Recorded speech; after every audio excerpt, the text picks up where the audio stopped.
लोटपोट हो रहा है, ये क्या कथा सुनाएगा। हाँ, लेकिन ये अगस्त जी शिव जी के बिल्कुल परम प्रिय हैं। हाँ, अति प्रिय हैं।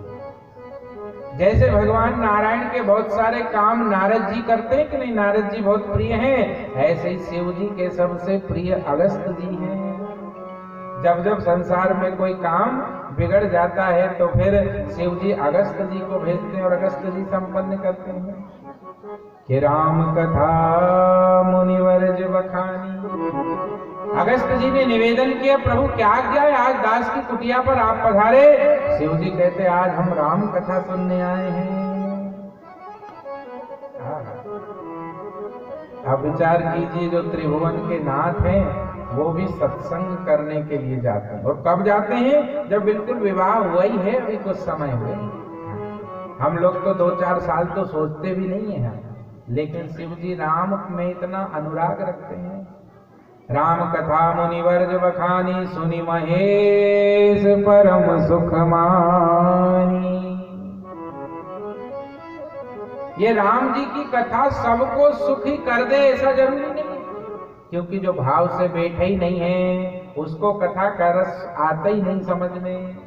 यहाँ हो सकता था कहते थे कि सुनी सती महेश परम सुख मानी, पर सती जी को सुख मिला ही नहीं। क्या कहा कि राम कथा मुनिवर्ज बखानी और सुनहि महेश परम सुख मानी। केवल शिव जी को ही परम सुख हुआ।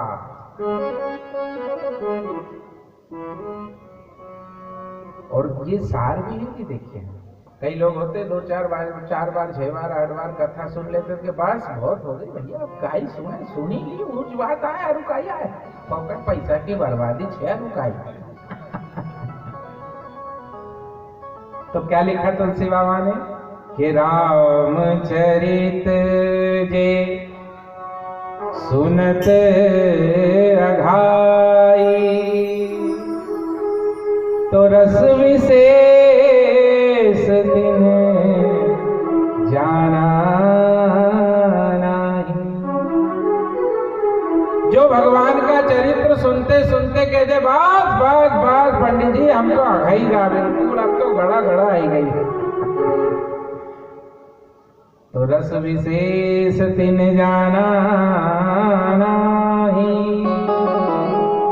उनने उस राम कथा का, भगवत कथा का विशेष रस अभी उनको समझ आया ही नहीं, इसलिए वे अघा गए। लेकिन यहां देखो, राम कथा मुनिवर्ज बखानी और सुनहि महेश परम सुख मानी। हमारे राजस्थान में एक सेठ जी थे, खूब दिन भर पैसा कमानू, जोड़ू, 1 का 4, 1 का 8, 1 का 10 करनू। अब बेचारी जो उनकी धर्म पत्नी थी वो वाकई में धर्म पत्नी थी। देखो, पति के आगे धर्म नहीं जोड़े छे, धर्म पति कोई का कहे नहीं कहे, इनके आगे धर्म जुड़ा है। क्यों? क्योंकि जब भी धर्म में धक्का देती है यही देती है। हाँ, ईद रास्ता लगा है, इसलिए छोटी चोटी वाला गुरु आए हम, नहीं 2 चोटी वाली महागुरु आए देवी हो। धर्म में धक्का यही लगाते हैं और लगाते रहना। वो चाहे सैलदा जाए कि चाहे इंदौर जाए, कहूँ 1100 रुपया का थाम दे जाओ फिर जाओ कथे। धर्म का काम है, रुकना नहीं चाहिए। और रविवार के दिन छुट्टी हो तो हवन पे जरूर बिठाना है। और पहले ही नाम लिखवा देना जितेंद्र भुआ जी के पास कि भैया हवन में हम बटा शनिवार का, और उनसे कल ही पूछ लेना कि रविवार का दिन निकले 8 से 11 जानो नहीं। हाँ, और फिर कथा में भी लेके आना है, और फिर इधर से इशारा करना कि वो फलाना अंगा वाला अपना है। धर्म पत्नी। अब वो सेठ जी जो थे वो कभी रुचि लेते नहीं थे। पत्नी रोज कहती, इतनी अच्छी शिव महापुराण चल रही, तुम्हें शर्म नहीं आती है? बुढ़ापा आ गया, कब जाओगे कब जाओगे? कहते जाऊंगा जाऊंगा जाऊंगा, कब जाओगे? अब सेठ जी से पत्नी रोज प्राण खा रही थी तो एक दिन का, अच्छा मैं चला ही जाता हूँ, हाँ जाओ। तो बेचारा सेठ जी जैसे तैसे आए, अब अपना फूफा जी जैसे कि नजर पड़ गई कि आयो रे सेठ आयो रे आयो। अच्छा, तो लोगों का भी बड़ा स्वभाव रहता है, जो कभी नहीं आए वो आ जाए नहीं तो ओका जरा जोर से के आओ हाँ, ताकि आधी पब्लिक भी देख ले के आयो। अब सेठ जी ने देखा भाई यार स्वागत कर रहा है, सब गए आइए आइए आइए। सेठ के हाउ हाउ हाउ, तो आगे आगे लाके खंबा पास बैठा दिया। बैठिए बैठिए बैठिए बैठिए। सेठ आदमी अपने मोटो चंदो दे वो भले एक धेलोन दे, बैठा दिया। अब सेठ जी बैठ गए, दो शब्द सुने थे, कौन सा? आइए बैठिए। सेठ जी बैठ गए, लोटा पानी खा के आ रहा था, तो खंबे से बैठे और ये जितेंद्र जी जैसों ने पंखो उनका मुंडा पे और लगा दिए। तो वह कथा तो सुनाए नहीं सुनाए, पर पंखा की हवा में नींद तुरंत आ गई। सेठ जी को लग गई नींद। अब इधर हमारे जैसे बेचारे भोले भाले कथावाचक लगे अपना काम से, देवत्ती देवत्ती देवत्ती 4 बज गए। आरती पूजा पुष्पांजलि प्रसाद सब लेके पूरी पब्लिक घर, बस वो सेठ जी अकेला गद्दा बैठा। एक आदमी उनको मुंडो देखी रो, सेठ जी की नींद खुली। सेठ जी कह कथा हुई गई कि कामा क्यों हुई गई? तो तू क्यों बैठे हो? तो यो गद्दो हमारे घर को अच्छे, अब तुम जाओ तो मैं गद्दा लेके घर जाऊं, कल फिर लाऊंगा बिछाऊंगा। सेठ के हाँ हाँ चल ठीक है। सेठ उठे चल दिए। और शाम को पत्नी घर मिली, पत्नी ने कहा क्यों जी गए थे कथा में? बोले हाँ गए थे। सुनी कथा? है खूब सुनी, पूरी देर हम वहीं बैठे। अच्छा तो क्या सुना? जो बिल्कुल मूल बात है वो बताओ। कि मूल बात तो 3 समझ में आई, कौन सी? बोले आइए बैठिए और जाइए। क्योंकि वे 3 ही सुनी, उनने कथा तो सुनी नहीं पाया। पत्नी जरा समझदार थी। पत्नी ने कहा अगर मैंने मजाक उड़ा दी कि हाँ या कहीं कथा है तो ये फिर कभी नहीं जाएगा, इसको लगेगा अपमान हो गया मेरा। पत्नी समझदार थी, इसलिए पत्नी ने कहा वाह वाह वाह धन्य हो गया आप, ये 3 तो आपने ब्रह्म सूत्र ले आए, परम मंत्र मिल गए आपको। हाँ सब बजाओ तो सब बजाओ मेरे। तो सेठ जी के सच्ची बात क्या हो? सच्ची बात कह दी, झूठ कह दी क्या? तो फिर कई करनो इनको ये मंत्र न को कहीं नहीं, रात दिन इनका जपनो बस जपनो। हाँ जपनो कैसा जपनो? के बस वही आइए बैठिए जाइए, आइए बैठिए। अब वो सेठ भी मांगा सरी लगता। हाँ वो कहते ना नया नया जोगी जरा ज्यादा ही कूदता है। हाँ नई नई बहू आए तो वह 4 गली दूर तक बाहरों दिया आए, बात नहीं देती। तो ये नया नया जोगी आइए बैठिए जाइए, आइए बैठिए जाइए करने लगा। अब ये चक्कर में करते करते आज जरा इसको नींद नहीं आई। हाँ पत्नी सो गई बेचारी, खर्राटा लेने लगी। मध्य रात्रि हो गई और रात्रि में लोगों ने सुन रखा था चोरों ने कि सेठ पास बहुत माल से है। पहले तो घर छोड़ के कहीं जातो नहीं, आजकल तो जायज कथा भागवत में है। तो चोरों ने आज रात्रि में योजना बनाई सेठ का घर चलनू, और रात के 2 बजे इनने जुगाड़ करी और कहीं से रास्ता बनाया और घुसे।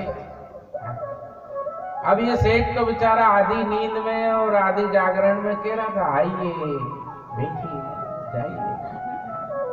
अब जैसे ही चोर भीतर आए और चोरों ने अंधेरे में सुना कि अरे कोई ने कहो आइए, चोर डर गए तो वो थाली देख लिया।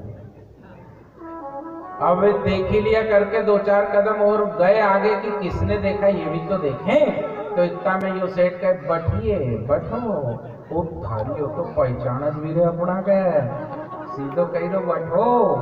हाँ, एक दूसरे का मुंह देखा और सोचे बेटा यहाँ से सटक ले, अगर पकड़ा गए तो रात भर कूटेगा, दिन निकले पुलिस। तो कहा चलो। इतने में जैसे ही जाने लगे तो सेठ जी करे जाइए। तो एक जो उन चारों में मुखिया था उन्होंने कहा भैया ये जो है निपटाएगा आपने, इसलिए इसको खरीद ले, अपन लालच दो। तो क्या दें? तो के पड़ोस वाला घर से जितो लोंदो लाया होगा पायना में चढ़ी गई, शायद अपना नाम नहीं बताया। अब इनने वो माल चढ़ा दिया और जाने लगे, निकल गए। ये तो वो वही कह रहा आइए बैठिए जाइए। चोरों ने कही जान छूटी भैया, इतना माल से बचा। अब इतने में सवेरे सवेरे 5 बज गए, पत्नी उठी, राम राम राम राम कर रही, और सेठ के सामने तो लोंदा। पत्नी ने कहा, ओ महाराज राम जी, ये क्या है? और सेठ जी तो अभी भी सपना में वही कह रहे थे, आइए बैठिए जाइए। पत्नी ने सेठ को हिलाया, सेठ उठे, हाँ क्या बात है? तो तुम्हारो मंत्र तो देखो कोई तो सिद्ध हुई, वो रात भर में इतो मान। हम कहती थी ना, काइलैंड दुकान पे ये चिल्लर इकट्ठी कर रहा, कथा में जाओ। अब सेठ ने पोल खोल दी कि देवी सच्ची बात बताऊं, मैंने तो कथा सुनी नहीं थी। हम तो वहां बढ़ते ही से जो पंखो जितेंद्र ने हमारा मुंडा पे करो, हम तो अभी गहरी नींद में गयो कि वो गद्दा वाला ने बस कही कि जाइए, वो आखिरी शब्द याद है, आइए बैठिए जाइए। तो पत्नी मुस्कुरा करके बोली, देखो कथा में से तुम झूठे शब्द लेकर के आए, जो कि सांसारिक शब्द थे, आओ बैठो जाओ, ये तो लौकिक शब्द है। आप उस कथा में से झूठे सांसारिक शब्द लेकर के आ गए और उनको भी निष्ठा से जपा, तो ये देखो सांसारिक लक्ष्मी मिल गई। और अगर कहीं कथा से सच्चे शब्द ले आते, अमर शब्द ले आते, गुरु का मंत्र ले आते, तो शायद साक्षात लक्ष्मी नारायण तुम्हारे सामने होते। इसलिए प्रभु मन धीर धरो, विश्वास करो, भगवान मिलेंगे कभी न कभी। मन धीर धरो, विश्वास करो, भगवान मिलेंगे कभी न कभी। मन धीर धरो, विश्वास करो, भगवान मिलेंगे कभी न कभी। मन धीर धरो, विश्वास करो, भगवान मिलेंगे कभी न कभी। काशी में मिले, मथुरा में मिले, काशी में मिले, मथुरा में मिले, काशी में मिले, मथुरा में मिले, काशी में मिले, मथुरा में मिले, प्रयाग में मिलेंगे कभी न कभी। प्रयाग में मिलेंगे कभी न कभी। मन धीर धरो, विश्वास करो, भगवान मिलेंगे कभी न कभी। मन धीर धरो, विश्वास करो, भगवान मिलेंगे कभी न कभी। गंगा में मिले, यमुना में मिले, गंगा में मिले, यमुना में मिले, गंगा में मिले, यमुना में मिले, गंगा में मिले, यमुना में मिले, रेवा में मिलेंगे कभी न कभी। रेवा में मिलेंगे कभी न कभी। मन धीर धरो, विश्वास करो, भगवान मिलेंगे कभी न कभी। मन धीर धरो, विश्वास करो, भगवान मिलेंगे कभी न कभी। मन धीर धरो, विश्वास करो, भगवान मिलेंगे कभी न कभी। मन धीर धरो, विश्वास करो, भगवान मिलेंगे कभी न कभी। उज्जैन में मिले, मांधाता में मिले, उज्जैन में मिले, मांधाता में मिले। गए हैं कि नहीं आप उज्जैन और मांधाता? हाँ, संभावना पूरी है मिलने की, इसलिए जाते रहिए। और बाहर जाने से भी न मिले तो कभी कभी हो उज्जैन में मिले, मानधाता में मिले, उज्जैन में मिले, मानधाता में मिले, साला खेड़ी में मिलेंगे कभी न कभी, साला खेड़ी में मिलेंगे कभी न कभी।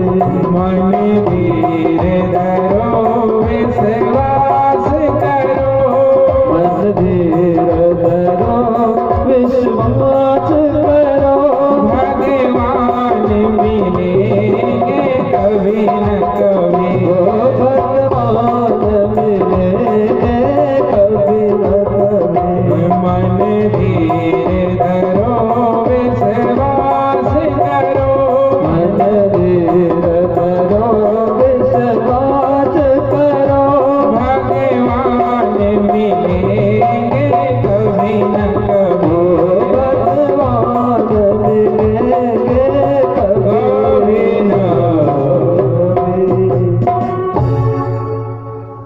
कि चलती चाकी देख के दिया कबीरा रो,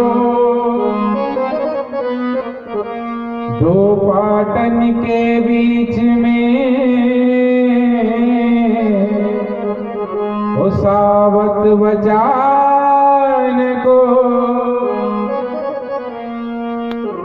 ये दो पार्ट है ना माया के, ये अच्छे अच्छों को एंड पीसिंग पीसी पीसी ना भूखो करी ना खा, तो बचता कौन है? उस दिन जैसे किया था, 3 आते हैं और 2 जाते, 1 बच जाता है कि नहीं? आया है सो जाएगा राजा रंग फकीर, ये 3 आते हैं और 2 जाते कौन? एक सिंहासन चढ़ चला, एक बंधा जंजीर। 2 जाते 3 आते, 1 बच जाता, कौन बच जाता है? वही जो उस चक्की में पिसाता नहीं, वो बच जाता है। तो क्यों नहीं पिसाता? वो कहाँ होता है कि चल चक्की चले तो चलने दे, ए तू काहे को रो, वो लगा रहे जो कील से तो बालनवा का हो। ये कील क्या है? ये माया रूपी संसार रूपी चक्की की कील क्या है? ये ज्योतिर्लिंग है। सुना था कि नहीं? ब्रह्मा और विष्णु के मध्य में ज्योतिर्लिंग, ये वो घट्टी की कील, वो आए नहीं लोहा को काई कहो कर लाखिल्लो धस्यो, हाँ बस ये ज्योतिर्लिंग। लगा रहे जो कील से तो बालनवा का हो।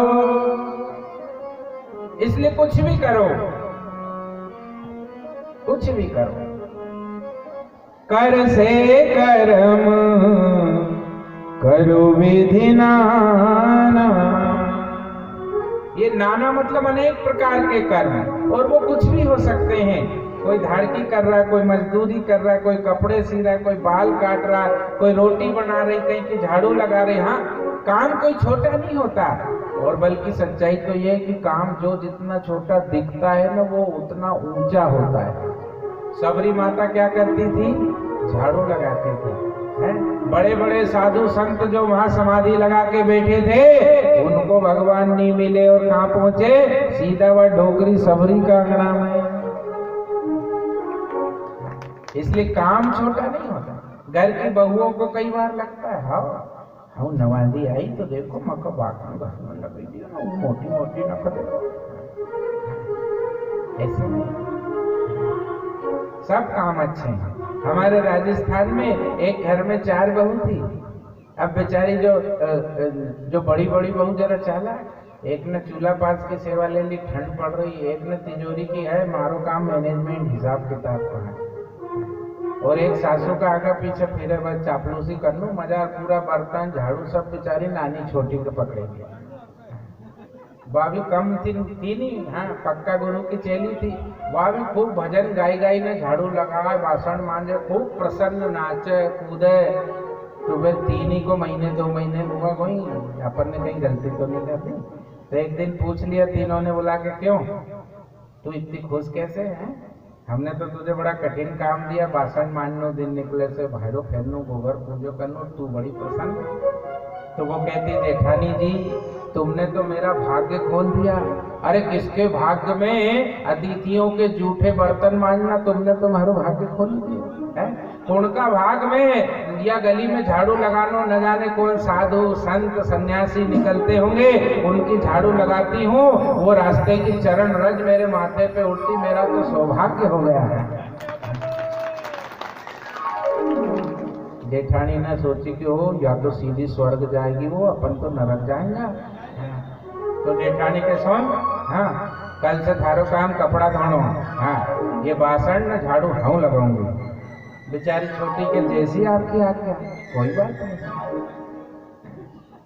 अब्बा जेठानी का फंसा दिया, मान घस बासाना, अब्बा घस रही, और या तो इधर कपड़ा धोए तो वे सब भर भर का कपड़ा लाके पटक दे, या खूब मजे से कपड़ा धोए, घाट पे ले जाए, और भाई दोपहरी भर खूब आनंद से कपड़े धो रही, सुखा रही, भजन गा रही, फिर आ रही। जेठानी ने देखा था एम भी कहीं है, कहीं कपड़ा धोना। तो वह दूसरी वाली जेठानी ने फिर एक दिन रोक ली, गए इधर आ जी, कई बात है? झाड़ू लगाती थी, बर्तन घिसती थी, चलो उसमें तो स्वर्ग की भगवान की कृपा की आशा थी, ये कपड़े धोने में क्या तू बड़ी खुश होकर धो रही? तो वहां क्यों वो कपड़े में कहीं नहीं। ससुरा जी की धोती है, कुर्ता है। ससुरा जी कहाँ जाते हैं तुमको मालूम? तीर्थ यात्रा जाते हैं, कथा में जाते हैं। कथा में जाते हैं तो संतों के चरण छूते हैं, जमीन पे बैठते हैं। वो जमीन पे न जाने कौन साधु संत ब्राह्मण आते होंगे, वहाँ ससुरा जी बैठे, वही चरण रज साधु संतों की ससुरा जी की धोती कुर्ता में लगे, और वही धोती कुर्ता हारू तो सौभाग्य हो गया। दूसरी जेठानी ने कही, वो थारी या तो सीधी स्वर्ग जाएगी रे, के सुन कल से तो रोटा थाप जे, हाँ कपड़ा मत हो जाता। कोई बात नहीं, अब कपड़े भी ले लिए। अब बेचारी रोटा थापे तो ये खूब, हाँ इतना इतना 20 किलो आटा रोज के इतने की रोटी बना, यह भी बड़ी आनंदित होकर दे, मोटा मोटा अच्छा कलंदर रोटा, खूब आनंदित होके, खूब आनंद से। तीसरी वाली जेठानी ने देखा कि कोई मैं तो तिजोरी की चाबी लेकर फिरूं, सासू जी की चापलूसी करूं, बस दूसरों के काम नहीं मारूं। वो या तो देखो इतना सारा रोटा बनाती, भाजी कांदा मिर्ची सब करती है, पर इतनी खुश है, खूब भजन गा रही, कीर्तन गा रही। एक दिन फिर उसको रोक लिया गया, इधर आ, एक बात बता, झाड़ू में तो चलो साधु संत, बर्तन में साधु संत, कपड़ा में साधु, ये में काई है? तो बोले, ओ जेठानी जी तुमको नहीं मालूम, तुम इतनी जूनी भाई, मैं तो समझती तुम बड़ी ज्ञानी होगी। बाकी हाँ ज्ञान तो ऐसे ज्यादा तुम तो बता। तो बेचारी छोटी वाली कहती, देखो जी मैं रोटी बनाती हूँ, 4 बजे से उठती हूँ, चौका लगाती हूँ, आटा पीसती हूँ, छानती हूँ, बनाती हूँ।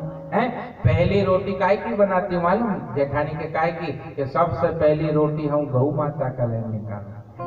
और गौ माता में 33 कोटि देवता, जब वह रोटी पे गुड़ घी रख के गौ माता को देती हूँ तो समझो 33 कोटि देवताओं को यज्ञ कर दियो मैंने।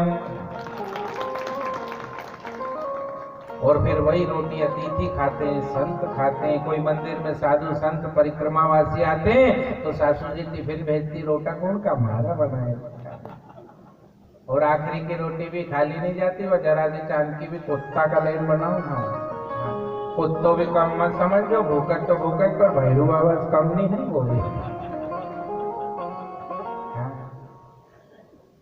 जेठानी ने कहा, वो थारी या तो भारी जबरो काम कर। जेठानी ने तुरंत तिजोरी की चाबी निकाली, ले कमर में खोस, और कल से थारो काम सासू जी का साथ साथ घूमनो फिरनो बस। तो फिर बोले, इतने सारे आटे की रोटी जेठानी जी कौन बनाएगी? कि मैं बनाऊंगी। आप बेचारी तिजोरी की चाबी खाली टांगा, इतने रात दिन फिर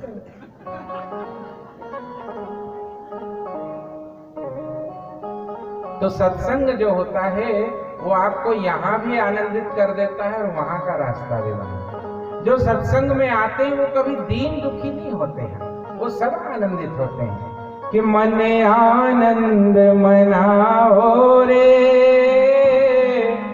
हे मन आनंद मनाओ रे, तेरे सिर पर श्री गोपाल मन आनंद मनाओ।